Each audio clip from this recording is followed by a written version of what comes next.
So we have been He's got balloons. pretty good. Jordan is celebrating because he has been able to travel a little bit lately to check out another EV that's coming on the scene, but we're a little confused, and that's why we have Jordan on today. So thanks for joining Kyle as well, because Polestar has been, making their way onto the EV scene pretty well, I'd say. I mean, I like their offerings, but we've been looking at the Polestar 3 for a while, and now the Polestar 4 you went to see it in person, Jordan, but we're a little confused.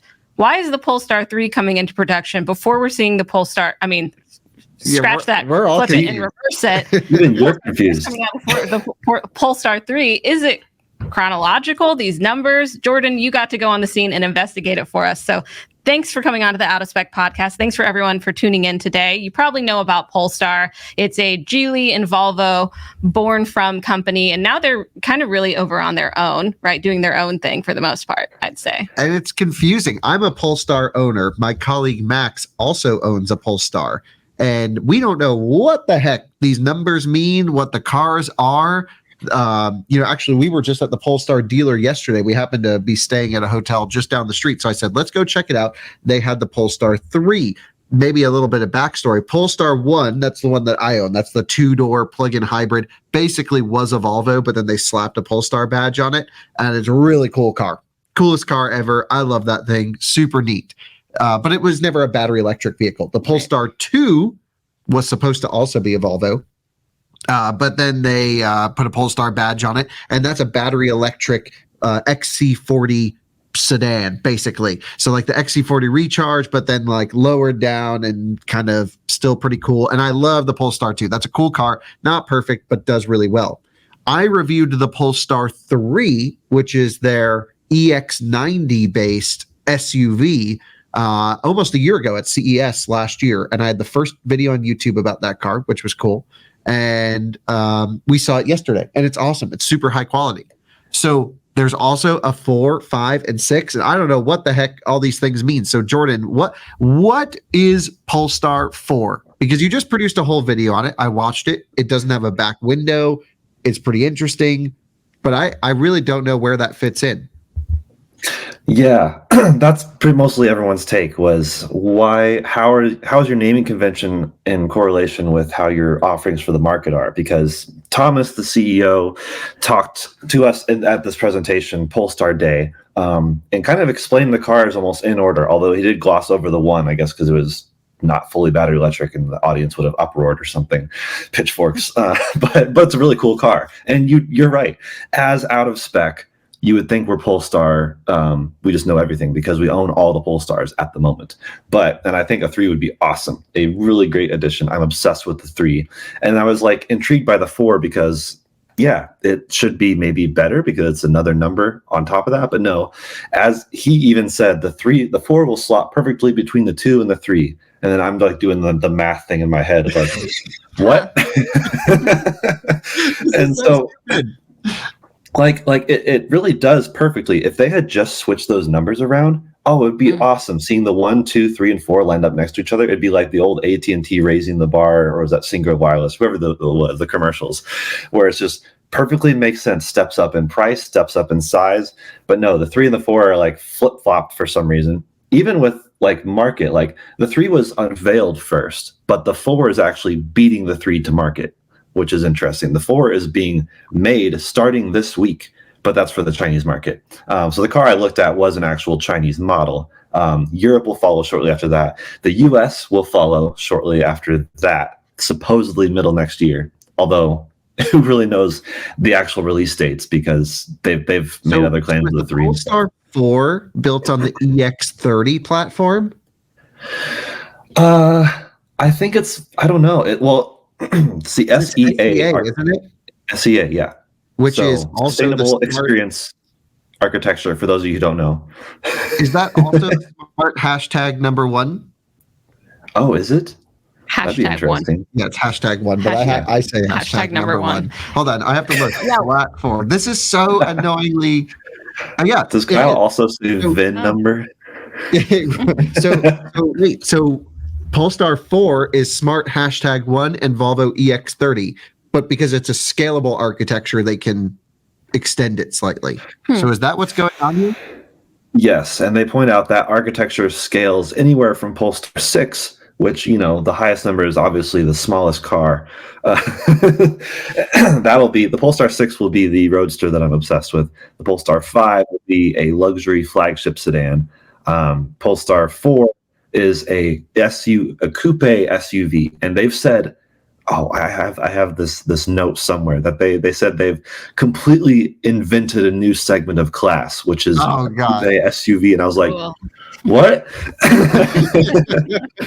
No, so here's their official language: SUV coupe transformed, and they said they created a new brand, a coupe format with SUV functionality, but they fixed the issues that most coupes have, which is interesting. I'd love to see what issues they think the coupes have that they fixed, but also, like, to paint a picture for everyone. Of course, you've reviewed the Polestar 3, but a lot of people might not really have an idea what the difference is. So can you tell me the big distinctions between what Volvo has right now and what we're going to be seeing soon? I know there's 5, 6, 7, 8, but... You mean Polestar? What did I say? Volvo. Yes. Polestar. Common misconception. Yeah.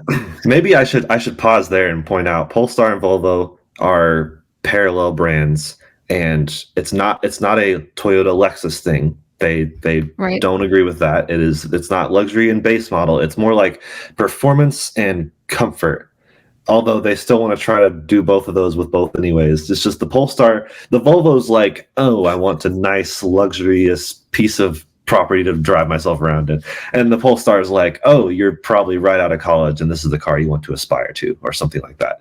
I don't know. But they're trying to figure out the brand nuance. I think they're doing that okay, actually, because EX90 and Polestar 3 have totally different characters. Yeah. And people, I'm afraid people will think they're the same, but they're not, because the EX90 is a 3-row, the Polestar 3 is a 2-row with a lot of space. Okay, so I feel more confused than when we started the show. But can you walk me through the basic specs on the Polestar 4? How big's the battery? Battery's 102 kilowatt hours. Whoa. What is that? Yeah. That's huge, because EX30 is 58? Yeah. I feel like it's more trying to be like the Polestar 3, but slightly shrunk and a few options shaved off to save some cost or something, because what platform is the Polestar 3 on? I'm assuming SEA. I think everything's SEA pretty much, except for the 2 and the 1, of course. But the 3 is no, Polestar 3 is on SPA 2. Oh, different platform. Why? Right, so it'd be funny to ask this clarification question to like someone at Polestar and PR and see if they can give a better answer than we are right now. I don't know if they could. Oh, I hopefully think they must be able to. We're doing it. So Polestar 3 and Polestar 4 are fundamentally different cars. It's not the coupified version of Polestar 3. Which is slightly confusing because they share a lot of design characteristics, and even on stage they had them together, almost as like, here's the coupe version, here's the full SUV one. But they are not. Like, as you sit in them and look around them, even the headlights, the Thor's hammer are split more on the 4. The 4 has the more curvaceous around, like a GV60, honestly, is what it reminded me of. Whereas the 3 is a bit more hard lines, like the Polestar 2. But they use the same battery. Yeah, 102 kilowatt hours, and then 400 kilowatts for all-wheel drive motors, or 200 kilowatt for just rear-wheel drive. And so same drivetrains. Mm-hmm. So you're right. Different platforms. Different platforms. Even the interior, though, the interior comfort and space was comparable. Although the Polestar 4 has the new landscape larger screen, whereas the 3 still has the portrait one that's slightly smaller. The driver's display is even like a half-inch smaller. I'm like, why is that different? Why didn't they reuse the driver's display? Right, that didn't make sense. The Polestar 4 went up on the main instrument cluster, but then on the driver's IP, it's smaller. No, up again, but only barely. Oh, okay. Interesting. Yeah. We sat in the Polestar 3 yesterday, and you really loved that car. I love that car too. I could see myself running into those. Yeah. That just seems 1,000. Yeah, 1,610 watts of Dolby Atmos sound system. I am very intrigued. The car, so me and Tala got to ride around in the 3 and the 4 very briefly. They had this like super short traffic filled route like around Santa Monica. It's like, okay, well, this isn't really telling me much, but the cars that we were riding in had a bit more of the functionality than the cars that were sitting on display. So that's why in my video that we put up today, you'll see when me actually doing like the interior review, the screen is almost useless, and in fact had so many weird quirks and bugs and like text that was like not finished yet, and I was like, okay, that's interesting. Very pre-pro. whereas the one we drove around in like had a lot more. Yeah. So they both ride nice. The 3 is a little bit higher ride height, air suspension. They both have air suspension as standard, but the 3 air suspension is just nice and wafty, a little bit higher, which I think gives it a bit more travel, whereas the 4 is a bit like no one really thought the 4 was an SUV until they told us. Oh, okay. Well, and we saw the tires said SUV on them, so that's how you know. Well, how similar is it to a Volvo C40 in terms of size? A little bit bigger, a little bit longer, noticeably inside. The back space, I mean, I think the word I used in the video is I could sit behind myself. Like there is so much room on both front and rear and both the 3 and Chinese the 4. Influence. Yeah. So instead of trying to cram, so they said they're trying to solve the problems that SUVs have, and by doing that, they deleted the 3rd row because that's a problem, I guess. Because that's always a problem. They lowered the front hood line fairly dramatically, which gives it a bit more of a sedan look from the front anyways. So you have better sight, better visibility, and they deleted the rear window because they're like, well, you can't really see it anyways, like see through it anyways. So I will say the rear camera system, it's 2 cameras that they basically assembled into one very high quality HD. They didn't say the resolution, but I think it'd be fun to figure out at some point. The best digital rearview mirror I've ever seen. So I can say that like because we currently have a Prius on loan that has a digital rearview mirror that is terrible. I just flip it back to normal. So like, that's nice. Good. Yes, it works fantastically. And so they said by deleting the rear glass, they were able to move the hinge point back, giving the rear passengers better headroom, and they're able to not worry about the structure like surrounding a piece of glass or whatever, so they could give you a bit more of cargo capacity in that same space. So I guess they're trying to Why would justify it. Instead of doing the coupe SUV transformed, why wouldn't they just lean more SUV and keep the space that is, instead of, I think getting rid of the back window is, I don't know. I don't like that at all. I think you should be able to see out of the back. So Jordan, who is the Polestar 4 for? I feel like it's for all the other people buying all the coupe SUVs from BMW and Audi and like it's like all the worst kinds of people. I'm trying to understand because it has nothing to do with what I want. This is the Polestar I want the least. Even though, I mean, it was slightly eye-opening of like, oh, this Harman, it only has the Harman Kardon sound system, not the Bowers and Wilkins from the Polestar 3. But it was insanely good. So I don't even want to like rip on that because obviously I want the 3 because ultimate wagon functionality. It just looks like a kind of lifted Swedish wagon, which Polestar is why 3 is so cool. Yeah. I mean, we were in it yesterday, and it's just as like that's the right size, it's the right shape, it's got a banging sound system, plenty of charging performance, of course, with NACS now. Like, what more do you want as a Polestar owner and a guy? Like, I love the Polestar 2, I love my 1. Like, the Polestar 3 is a natural addition to the garage. Like, that just makes sense. The Polestar what's the peak 4 charging on the 3? I think it'll do 250 kilowatts. Okay, because the 4 will only do 200. Oh. Into something. Unless they're still figuring that out. Well, I'm not sure if they've released everything, because if they use a 500 amp maximum charger, which is like CCS public chargers for the most part, 200 kilowatts is all you'll get. But now that they're putting NACS on the car, superchargers can output way above 500 amps and get you up to 250 kilowatts easily, which is what the EX90 is rated for and the Polestar 3 uses the same platform as EX90 and the same battery. So maybe it is a different battery than Polestar 3, the Polestar 4. It might be. I don't know. I'm still trying to get all the information clarified. Right. But and it was I don't you know. were in a pre-production prototype, right? Which they were very, very much, pushing that you were making that very clear in your videos, right? It struck me as like the guy was still finishing programming the screen as they were rolling it on the stage, and because there's so many missing things in the production this week, right?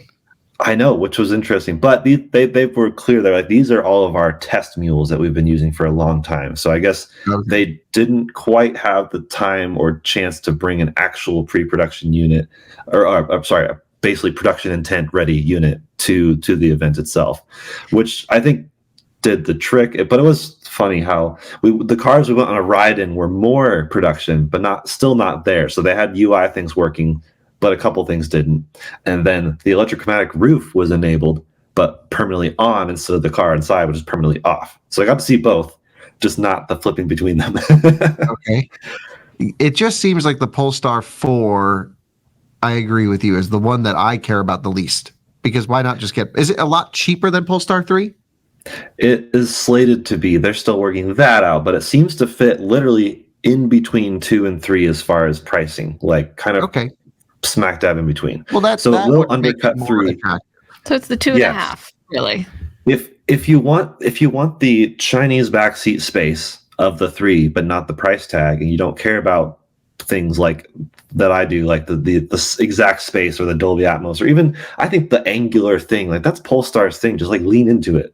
The 2 smooths it out too much. The 5 was more angular. The 6 was more angular. Everything was like really jagged, and then the 4 didn't look completely out of place. It's still clearly Polestar, but it just wasn't. It didn't quite have all the same things as the other ones. Even the 3 has like the new Smart Zone with all the things labeled on the outside because they like to present the exterior of the car like a magazine.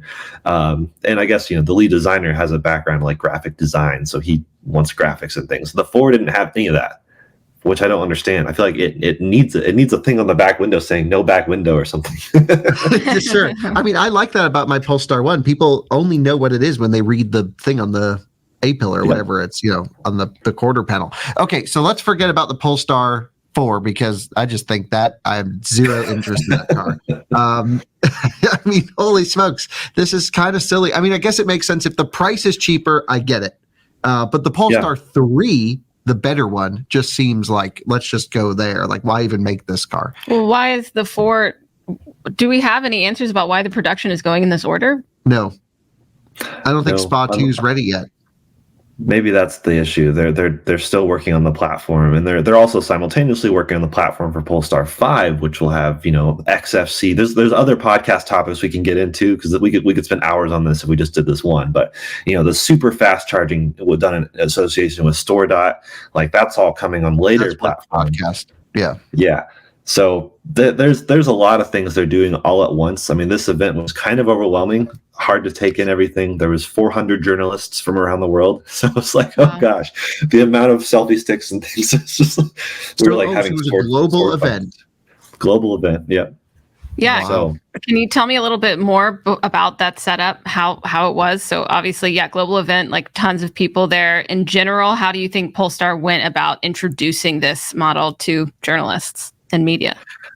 You mean like just a Polestar day? Like if we, this makes me want days for other auto manufacturers. I think this was kind of a good, not entirely focused on what, because I know you've been to events where they have this whole event around this one car, and you're like, this could have been an email. Whereas this was like really highlighting everything. And I think it was more effective than trying to squeeze it into a press conference in the LA Auto Show, for example. They'll still be at the LA Auto Show, so this is not even replacing that. This is just their own thing to really highlight a bunch of announcements all at once. So they're and some of their partnerships with like StoreDot and Luminar and Mobileye, like they're really leaning into other experts in the industry, which is almost like. They're blatantly calling out like you can't do everything in house. Tesla, like partner with experts, and that so they all have their own ways of doing it. And so this is kind of I don't know, showcasing everything they're doing, both with their cars, but also the tech inside them, the super sustainable materials. They had whole booths on just what the seats would be made out of, and this new like That's cool. carbon Yeah. replacement stuff. So they're really leaning to that. And even as an event, it was they even leaned into the local culture. I mean, it was at like this like Santa Monica kind of airport thing in this old hangar that was transformed to look super modern. They had like local food trucks outside to have all the local cuisine, and it was honestly a really well done event. And on one hand, not a lot of time when you think about how much stuff is there, but if you're not trying to cover everything, it gives you enough time to cover, you know, a little. Like I wanted to get this walk around with the Polestar 4. I was like, this is a great chance to do this. Everyone else had the same idea, so you know, 400 journalists trying to fight over time with the Polestar 4 still squeezed it in, but it's they could have had they could have had you know, a bit more. There's a few things they could have done better, but this was the inaugural one, the first one, which I mentioned in the video that I'll be putting out as like the walk around of the whole place. So there's a lot more they could probably do better, but as a first event, I was really impressed, and I do hope other manufacturers go this direction. Well, when thanks, they have Jordan. things to say. We got more Polestar topics to do in the future, so stay tuned to the podcast because I want to talk to you about Polestar 6 specifically. Yes. And we'll also be at the LA Auto Show, so I'm guessing they'll have some things over there. We still have yet to make a full tour video of Polestar 6, the Roadster, so we need to do that. The Polestar 5 just seems to me like, why even bother? The Polestar 4, why even bother? But maybe these are, the 5 seems like a place where they can showcase some technology advancements with fast charging, with range, and some other. So there are benefits to doing a sedan just for, you know, That'll technical be Halo. showcase. Yeah. Halo car is really how they're pushing the 5. It's their Spectre, or I don't know. All their concept cars are confusing me. Even the Polestar 6 was unveiled as the O2 concept. Now it's considered the Roadster concept, and then it'll be considered the Polestar 6 at some point, unless we get another concept name in between then. I just want a Polestar 6 to park next to my Polestar 1. Yes.